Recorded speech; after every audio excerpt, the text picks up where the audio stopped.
जो व्यक्ति अपने गुरु में बौद्धिक बुद्धि रखता है उसके समान कोई अधम नहीं हो सकता। बौद्धिक बुद्धि मतलब कि केवल गुरु शरीर का नाम नहीं है।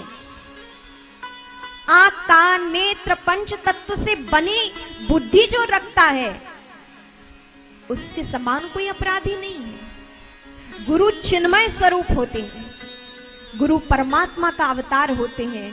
जिस प्रकार परमात्मा हमें स्वरूप में दिखाई देते हैं, दो आंख दो कान नेत्र, आप बिहारी जी के दर्शन करते हैं स्वरूप में दिखाई देते हैं, उसी प्रकार गुरु भी हमें हमारे जैसे स्वरूप में ही दिखाई देते हैं, लेकिन उस चिन्मय स्वरूप में प्रभु होते हैं।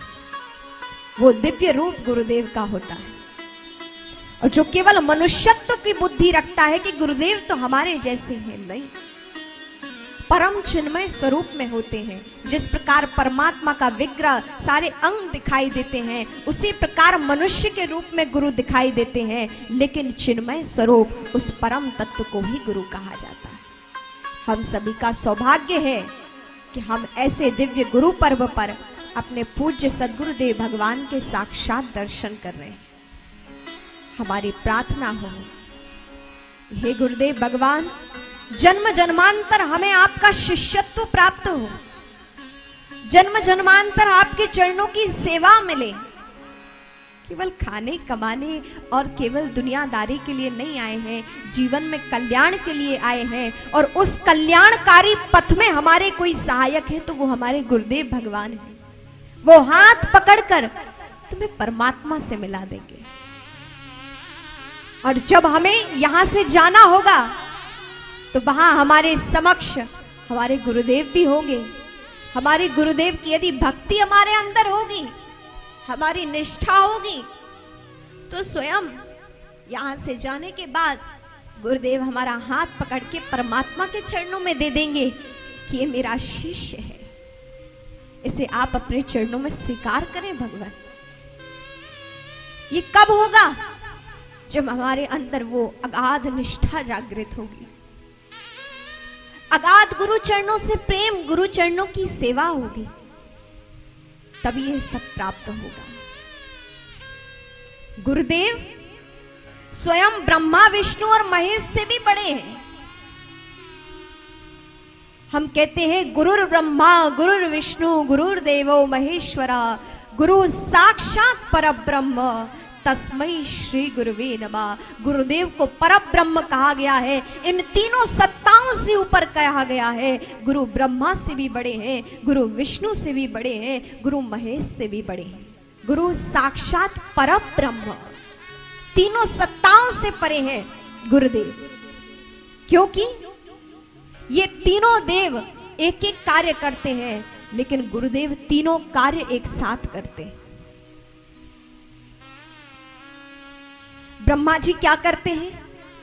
सृष्टि का निर्माण करते हैं। आप हम सब गुरुमुख से कथा श्रवण करते हैं, सभी सनातनी जानते होंगे। गुरुदेव क्या करते हैं? स्वयं ब्रह्मा जी इस सृष्टि का निर्माण करते हैं, निर्माता हैं, बनाते हैं। स्वयं भगवान विष्णु क्या करते हैं? पालन करते हैं। और महेश भगवान शिव क्या करते हैं? संहार करते हैं। लेकिन ये तीनों देव अलग अलग कार्य करते हैं। एक संहार करता है भगवान शिव, एक विष्णु जी है पालन करता है, और ब्रह्मा जी निर्माता है, प्रकट करने वाले हैं। लेकिन आप गुरु को देखिए, गुरुदेव क्या करते हैं? तीनों कार्य एक साथ करते हैं। मनुष्य अपने शिष्य के जीवन के निर्माता है। माता पिता से जन्म तो मिल जाता है, लेकिन इस जीवन को धन्य बनाते हैं वो गुरुदेव है। इस जीवन को वास्तव में जीवन कोई बनाते हैं, वो मौलिक गुण, वो दिव्य गुण देते हैं, तो वो गुरुदेव है। गुरुदेव इस दिव्य जीवन के गुणों के निर्माता हैं। जो शिष्य गुरुदेव की शरण में आ जाता है, गुरुदेव उसके जीवन में दिव्य गुणों का प्रादुर्भाव कर देते हैं। इसलिए शिष्य के जीवन के निर्माता हैं। और विष्णु जी पालन करता है, गुरुदेव विष्णु जी का भी कार्य करते हैं। गुरुदेव शिष्य के इस जीवन का पालन करते हैं। किस प्रकार पालन होता है? हमारे मन में कोई भी व्याधि, कोई भी कठिनाई, कुछ भी आपदा आती है तो हम क्या करते हैं? अपने गुरुदेव के चरणों में निवेदन करते हैं। जिस प्रकार कोई भी कष्ट होता है, बालक माँ के पास जाता है, माँ अथक प्रयास करके उसके कष्ट की निवृत्ति के लिए कार्य करती है, उसका पालन करती है। हमारे जीवन में जो भी कष्ट आते हैं हम भी गुरुदेव के चरणों में निवेदित करते हैं। गुरुदेव उन कष्टों का निर्वहन करते हैं। गुरुदेव हमारे इस जीवन के पालन करता भी है। पालन करता मतलब अच्छाइयों का निर्माण करना है। और गुरुदेव संहारक भी हैं, भगवान शिव का कार्य भी करते हैं। गुरुदेव हमारे जीवन की बुराइयों का संहार करते हैं। हमारे अंदर जो कुरीतियां हैं, जो अवगुण हैं, गुरुदेव इन चीजों के संहारक हैं और हमें पूर्णतः शुद्ध बुद्ध निर्मल बनाकर परमात्मा के चरणों में पहुंचा देते हैं, उस परम तत्व के अधिकारी बना देते हैं। हम सभी का सौभाग्य है, हम सभी के जन्म जन्मांतर के पुण्य है कि गुरु पर्व पर हम सभी को अपने गुरुदेव के आश्रम में आने का सौभाग्य मिला है। स्वयं साक्षात परमात्मा के दर्शन के लिए तो अभी हम लोगों ने इतने पुण्य नहीं किए हैं, इतनी भक्ति हमारे जीवन में नहीं है, हम बहुत अधम हैं, लेकिन यहाँ आ चुके हैं तो गुरुदेव हमें उस योग्य बना देंगे। और उसकी योग्यता हम पर निर्भर करती है कि हमारे अंदर वो निष्ठा हो, वो पात्रता हो कि गुरुदेव हमें उस अमृत से भर दें, वो दिव्यताओं से भर दें। अपने हृदय में वो पात्रता बनाए रखना, अपने जीवन में अपने हृदय को विशाल रखना और गुरुदेव के चरणों में भक्ति रखना, गुरुदेव की अगाध निष्ठा, वही कृपा हम सभी को प्राप्त होगी। आइए गुरुदेव भगवान के पावन चरण कमलों में प्रणाम करते हैं। ये वाणी तो गुरुदेव की महिमा क्या गा सकती है। स्वयं 18 पुराणों के रचयिता, पंचम वेद महाभारत के रचयिता, चारों वेदों के निर्माता स्वयं वेद व्यास जी भी आसन पर बैठकर यदि गुरुदेव के लिए उद्बोधित करें, उनके लिए कुछ शब्द कहें, तब भी उनकी महिमा पूर्ण नहीं हो सकती। ऐसी गुरु महिमा है जिसको वाणी में नहीं बांधा जाता, जिसको शब्दों में नहीं बांधा जाता है।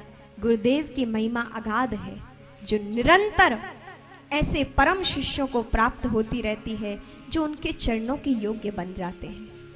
हम अपने जीवन में ऐसी ही योग्यता प्राप्त करें कि हम गुरुदेव की उस अगाध कृपा के पात्र बन सकें।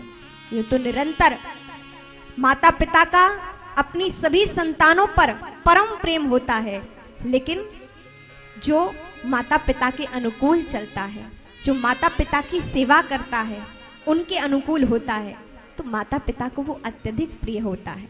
आप सभी माता पिता भी हैं, जानते होंगे, ये तो माता पिता सभी पुत्रों पर पुत्रियों पर अगाध प्रेम रखते हैं, पूरी जान उनके लिए हाजिर कर देते हैं।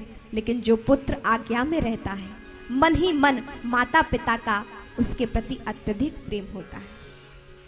उसी प्रकार गुरुदेव की समस्त शिष्यों पर अगाध कृपा होती है, लेकिन हम अपनी सेवा से, अपनी दिव्य भक्ति से, अगाध निष्ठा से गुरुदेव के अधिक प्रिय बन सकते हैं। और जो गुरुदेव के प्रिय बन जाए, परमात्मा उसे अपना प्रिय समझता है। जो गुरुदेव का प्रिय हो जाता है, परमात्मा उसे अपना प्रिय मान लेते हैं।